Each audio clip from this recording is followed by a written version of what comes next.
All right, guys, welcome back to the channel. Thanks for tuning in. Thanks for watching. And of course, thanks for subscribing. We truly appreciate it. We're back at it with the latest build of FSD Beta 11.4.1. And we're taking it for a quick drive to a property, real estate, 15 mile an hour speed zone here. To some real estate. So for realtors, this is a good use case for you guys. If you go into a new property, if you're trying to check out your property or some property that you've never been to before, brokers open or whatever the case may be, we're going to see if FSD Beta can take us there without issue. So it might be a neighborhood that you're not familiar with, a place you're not familiar with.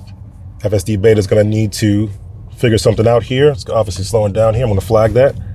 It needs to be able to show you exactly how to get there without you having to figure it out yourself. So this is good.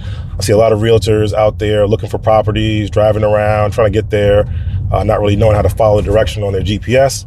FSD Beta is a good use case for this, especially in its maturity, being able to drive you from point to point, especially in places you don't know. Okay. But while I'm on the topic here, and as we make this short little drive, I wanted to just touch on a quick PSA for FSD Beta, as it were. Yes, it still overreacts to cars on the side of the road, still needs to tweak on that one for the next build. Hopefully 11.4.2 will be able to address that. But I wanted to make a quick PSA on the fact that this is a beta. People are asking how long before it gets out there, or it's totally bad, or it's not that great. This is still in beta format. This is still considered technically early access beta at that. Even though it doesn't say that in the release notes anymore, it's still early access, meaning that this is supposed to be what employees and select customers are going to experience. Obviously, because of the delays, they had to kind of rush this out and make it accessible to more people who paid for it, so as to not give them what they paid for. But at the end of the day, this is still early access. So what you're seeing is stuff that would typically be private in companies. When they release private betas or early access betas, it will be private. And you wouldn't see any of this. You wouldn't experience any of this. The customer would see the end result of this, typically, okay? And so this is still early access, so we have to regard it as such. We shouldn't expect the world from it. We shouldn't expect it to be super polished. We should expect it to do, just as it says, the wrong thing at the worst time.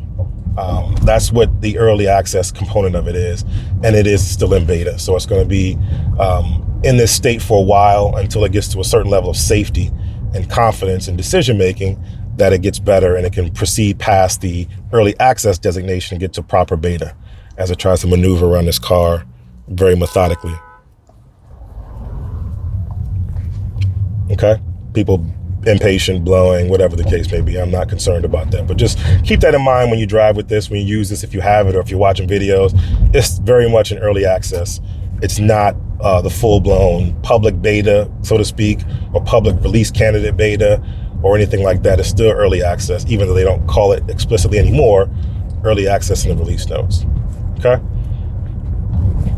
That said, I've been pretty impressed with what this build has to offer in the Northeast. And I say the Northeast because it works differently in different places. And obviously, West Coast, San Francisco, Bay Area, it's going to work best. Elon Musk has already admitted as much, because that's where the developers are located. That's where it's trained on. That's where the training models are based off of. So other areas might not work as well and need some work, and that's fine. I think the core competency of FSD Beta is that it just needs to do the basic things repeatably every single time. Lane changes, staging the correct lane, making right and left turns no matter what degree they are. If it can do that constantly, repeatably and predictably and reliably, the same way that this highway variant of autopilot works, where it makes the lane changes and gets the on-ramps and off-ramps reliably, then that's where we're going to start to be able to expand and make it even more confident and nuanced for certain areas, being able to recognize certain signs and things of that nature. Okay, very steep underturn here. Good job navigating this blind corner, a little bit wide for my taste, but nothing dangerous, not over the line, so I'm okay there. So that's really what we want to look for, is that level of repeatability. That's why we do our test path over and over again, to see how consistent these builds are, because if it can do certain things consistently, that's the foundation. That's all you need as the foundation to start making nuances. Then they can focus on the Midwest, then they can focus on the East Coast and more of the Northeast, and then they can focus on places like New York City, which has, wildly different street signs and signage as well as real world conditions that are different than any other place in the US in terms of perpetual construction, loading zones, bus lanes, bike lanes, all that crazy stuff. Okay, so just remember, it's still early, still ongoing. It needs to be in the left lane, going a little bit wide for the right. This person behind me just does not like me right now, but it's okay. We're in beta. Beta's doing its thing. It's a Sunday, a light day. Hopefully he's not in a rush to get anywhere. But he's not happy. He's looking at me all kinds of ways in the rear view mirror.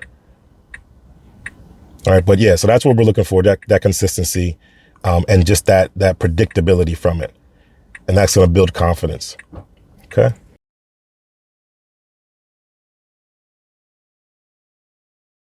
Really sharp turn. Another. No, I didn't make it. We'll flag that. Incorrect maneuver for a right turn. Didn't make that turn. So it's so indecisive that it actually missed the turn, which is good because that guy can get from behind us. I'll re-engage now. See if I can't find an alternate route to get there.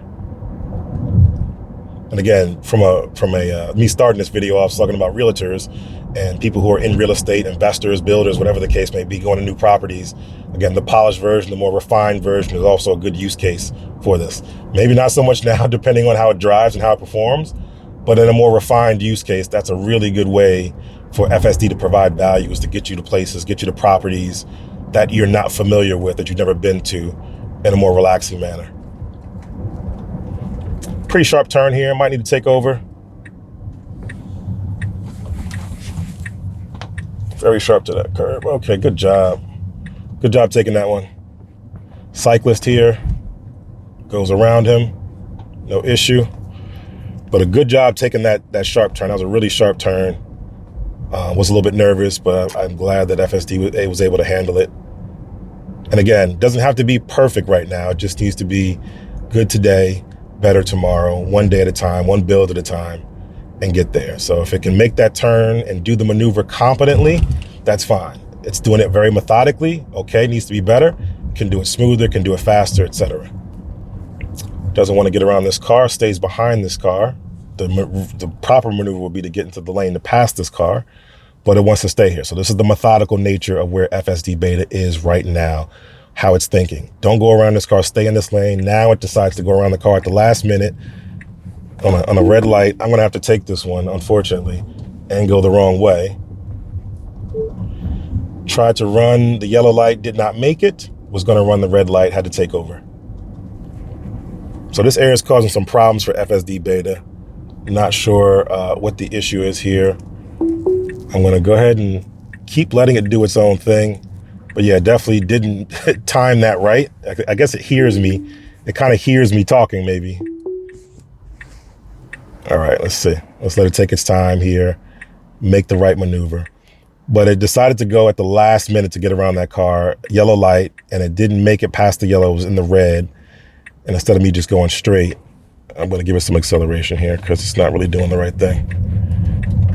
Instead of it going forward, it had to like hesitate, leave me in the middle of the intersection when the red light. So I had to make the right on red, which is legal, versus going straight across on red, which was illegal. So this area is obvious. I've never driven this area before. This area obviously causes problems for FSD Beta, clearly. I don't know if it's a mapping issue or whatever, or just a vision issue, but causing some issues here for FSD Beta. Again, nothing that you can't recover from, but just awkward for people that are around you.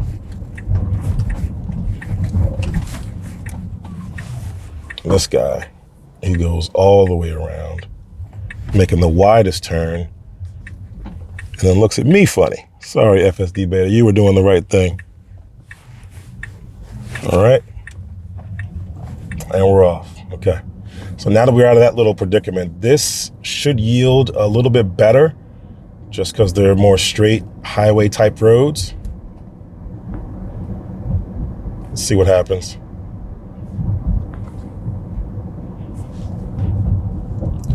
A little toasty for me.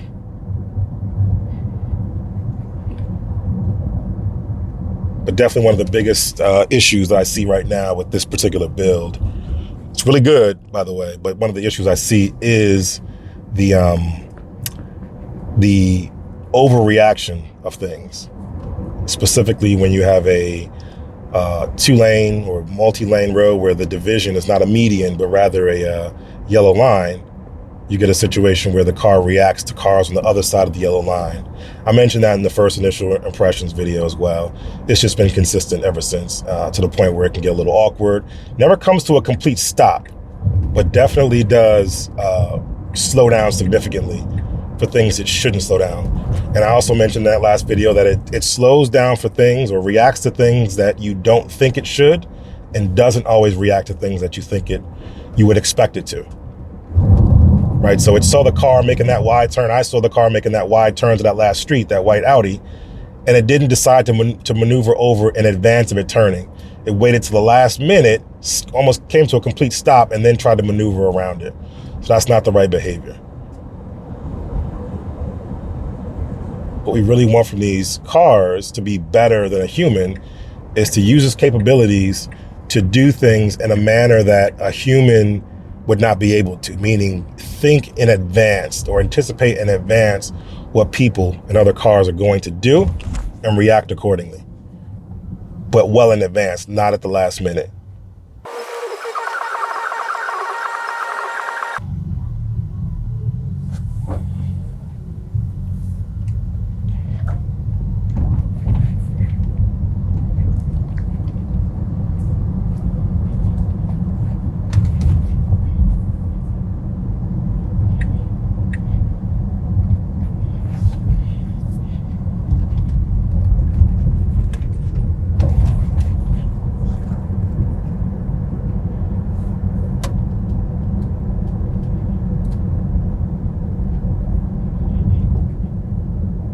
If I didn't remark before, I want to remark now, as you can maybe see here and make out on the screen. The visuals are a little bit more expanded, meaning they start to see more things further away, like the car's parked way in the driveway over there.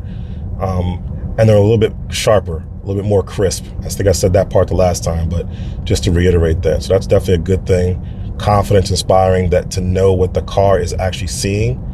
And the visualization is a representation of that. It's not a full representation because it sees a lot more than it's showing, but it's a good representation for the driver or the operator, if you will, to be able to see what the car sees and have that confidence that it sees everything that it should, and highlights and denotes and demarcates things accordingly.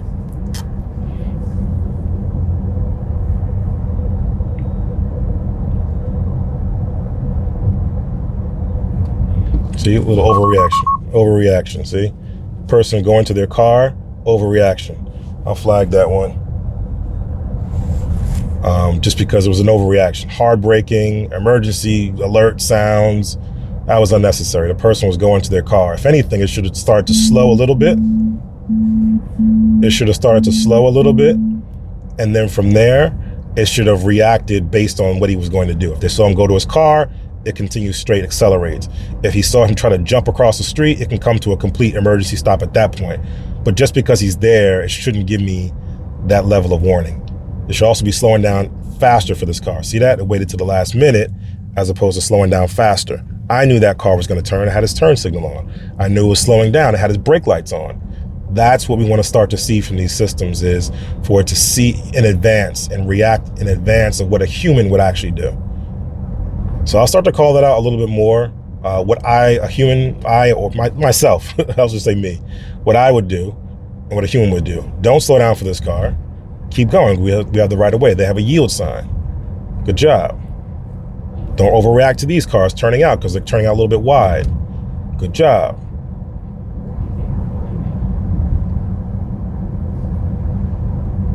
I remember earlier versions of Autopilot, back in Autopilot 1, they used to use a technique where they would bounce the radar off the ground to visualize and sense the car in front of the car in front of us.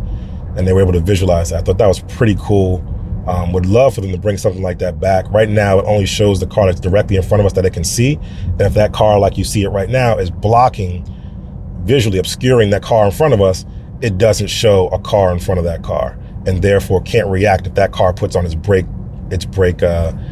brakes for whatever reason. And that was kind of the benefit of bouncing that radar underneath, was to say, hey, guess what? If that car brakes, we want this Tesla to know it and be able to respond accordingly and do it before the car in front of us brakes. Okay, so see right now, it doesn't see that car, so it just shows the one car. So if the car in front of that car had to brake right now, we wouldn't react until the car in front of us started to apply the brakes. Right now, see that? They're braking because they're turning, but only when that car puts the brakes on do we brake. We should be able to anticipate what the car in front of that car is doing, brake in advance so that we don't get an abrupt situation, especially when we crest a hill like this. Hard braking right now. But we could have avoided that because we would have anticipated. So again, that's my concern and my desire actually is for the technology to work better than humans, use all the capabilities to do things in advance and see things that humans wouldn't see, or see things earlier and react earlier than a human would react.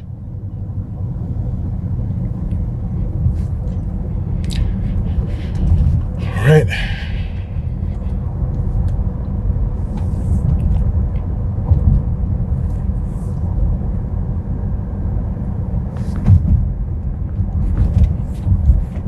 Good job slowing down for this turn.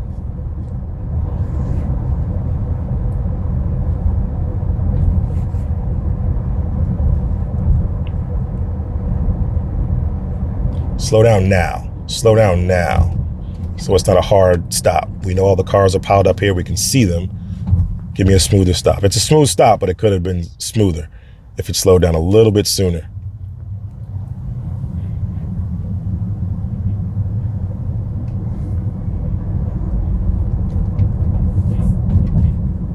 I don't mean for the car to be like an oracle and predict everything that's going to happen, but certain things are very predictable based on what's happening in real time. When it comes to what cars are going to do, when they're braking, when they're turning, if they're turning, how much brake force is needed, and when we should go around them, when we should evade them, things like that.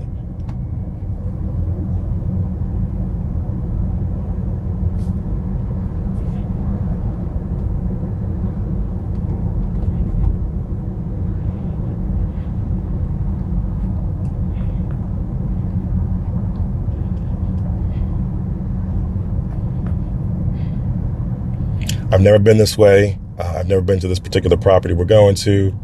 So this is totally new for me as it is, as I'm talking about it in real time, getting over into this lane, making this right turn. So again, just using it in the same use case that I presented it as, which is, hey, I'm a realtor or I'm an investor or I'm someone in the real estate space.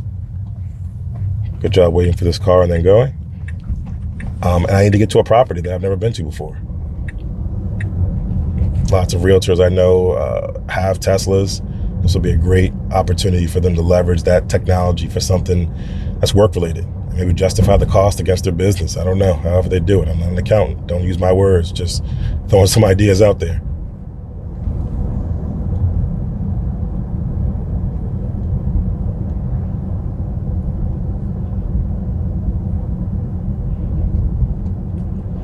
In the final state, the more mature state of FSD, where you don't have to pay attention to anything, then you can catch up on some work and you can make some phone calls and you can start to talk. If you're driving a client, you can talk to the client about the neighborhood and start to look at things and point things out as the car drives you from point A to point B. That would be ideal. Person walking, is it going to overreact? Doesn't overreact, swerves away precautiously, which is great, but doesn't slam on the brakes.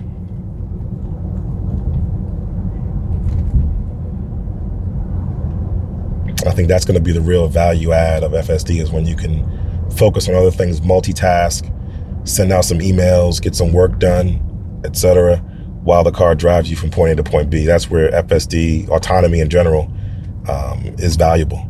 The time you lose having to focus on driving, keeping your hands on the wheel, paying attention to everything around you, that's the time that you could be using to be productive, and therefore your commute is more valuable to you because you can do more with it versus just having to sit in the car and drive and be stuck in traffic.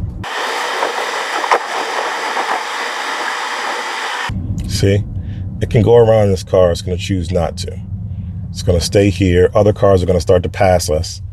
And then at the last minute, it might decide to go if this car is still stuck here. See that? Now it's trying to go around. Like, that's not the good behavior it should be doing. Now, I'm not going to flag that only because this is baby steps. If it needs to do that first before it can start to factor in maneuvers to get around it at a later stage, then that's fine.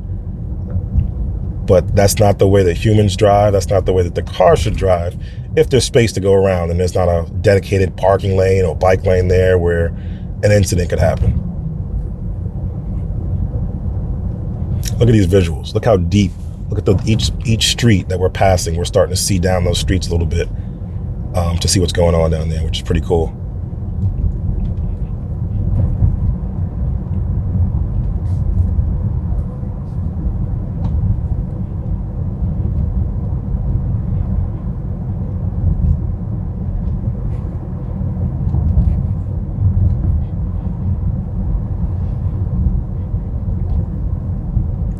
Still getting some glitching on the screen. You maybe have caught that or maybe not, but still some glitching here. I'm not sure what that is. I'm not sure if it impacts functionality or it's just a visual thing. Yellow light, please stop. Good job. But yeah, you'll start to notice that. It's a little small things here. I'm starting to see a little bit more stability in the path planner. Still wobbly, but not to the point where it's like flailing all over the place. Left, right, left. I will note that in our first impressions video where I said that there was no visual indication on that particular turn where it was supposed to veer left, where it almost sort of drove us off, it actually did. When I looked at the footage again, it actually did blip for a minute like it was going to go make that left turn. So that's definitely not a good thing. I'm wondering what's happening there with Tesla with the navigation data or the map data. Hopefully they can fix that sooner rather than later.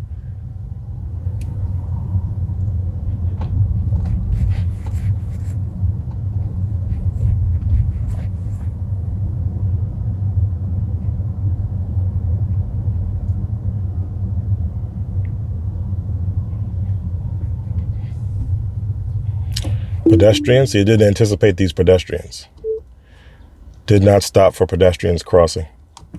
See that? I expected it to stop for those pedestrians who were creeping in the middle of the street on the opposite side. It did not.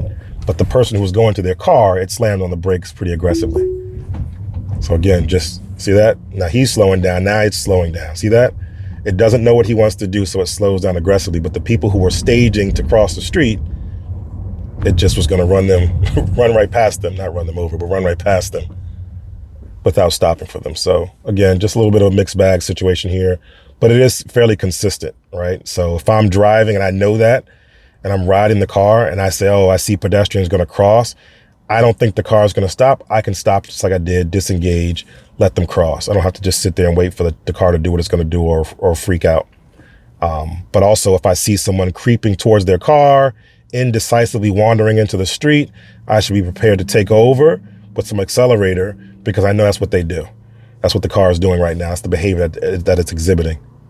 So just, certain things that we need to be conscious of. Again, early access beta. We're going to need to intervene. We're going to need to take over. We're going to need to make adjustments and corrections. Elon can talk about zero disengagements all he wants. That's for him in California on the alpha build that he's on, and that's great. But for everybody else who's not an employee of Tesla, they should definitely look forward to taking over as needed. Interesting roundabout situation here. It needs to be in the right lane. Slows down aggressively. Whoa, aggressive slow down. Go now. Okay, luckily the car behind me didn't cause a problem, but that was very aggressive. I will flag that. We lost the signal. Don't try to go. Stopping for traffic light. Good job. Creeping forward. Don't go. Don't go.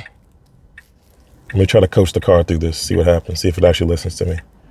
Don't go. Just keep waiting. Wait your turn. Bide your time. Look for an opening.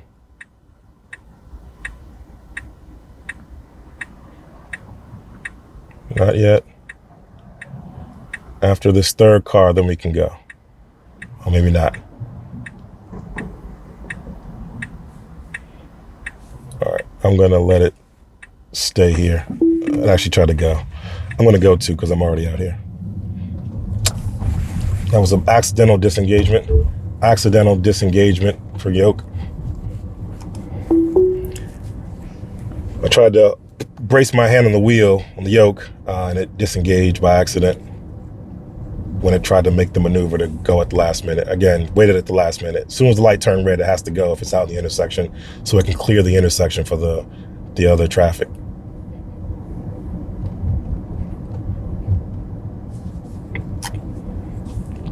Almost at our destination. I've never been to this neighborhood. I don't know what it's about. Speed limit bumps up a little bit. See this? It thinks this car is waiting. Not good. Stopping for car parked on the side of the road.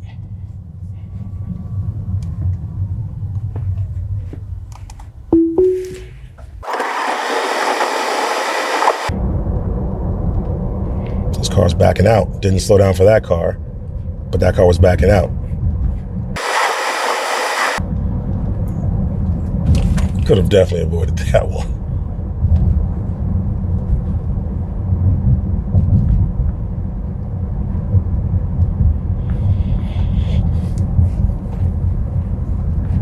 Somebody's really in a hurry.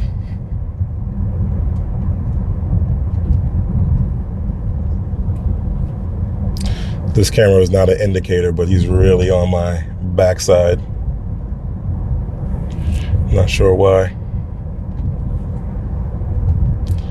I left at this light up here and it's going wide for some odd reason. Now it's turning back. Very odd behavior. I'm not sure what's going on here. Hopefully we can make this turn, and we're not going to make it.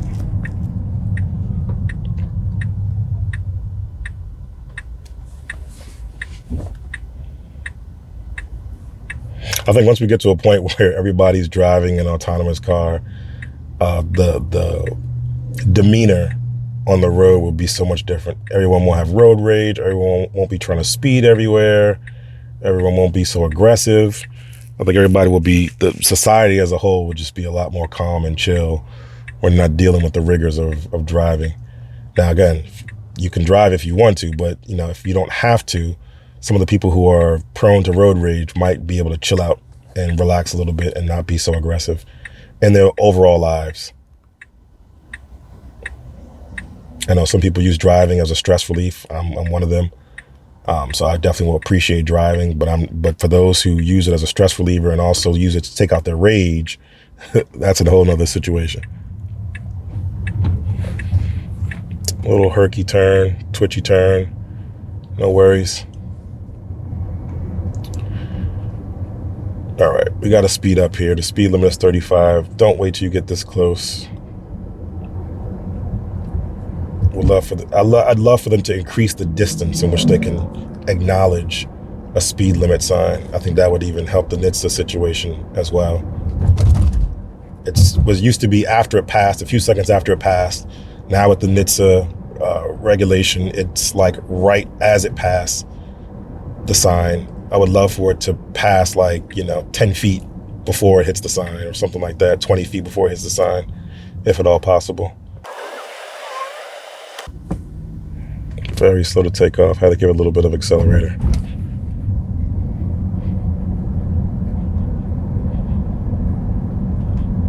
Not the best showing today for this day's drive. We're almost at the location, but not the worst either. So right now, turn. That's when it's turning now, but further. I know technically where that sign is where the limit changes, but for the car to drive itself, I feel like it has to be in a situation where it can anticipate that and go a little faster sooner so it's seamless. Maybe it's a offset where it's the speed limit sign is 40 miles an hour, the current speed is 25 miles an hour. However long it's going to take for you to accelerate from 25 to 40 is the time it should take for you to recognize the speed limit sign so that it's a smooth progression and not just a jump as soon as it hits the sign. Blind turn here, hidden driveway. Let's see what happens. Doesn't even know the street exists. All right, let's see. Super tight on the turn. Whoa, super tight. Oh, nice neighborhood. All right, here we go. We're at our destination. Right to the door. All right, let's go check this property out and see what it's all about. In the meantime, let me know what you thought about the drive. Did you like the drive? Did you not like the drive? Did it do what you expected it to do? How's your experience with 11.4.1? Did you get it? Did you not get it? Maybe they're going to wait for 11.4.2 to come out with that version before it goes wider. But let me know your thoughts in the comments. Until the next time, drive safe. Be overcautious. Until the next time, enjoy your day. Enjoy your Tesla.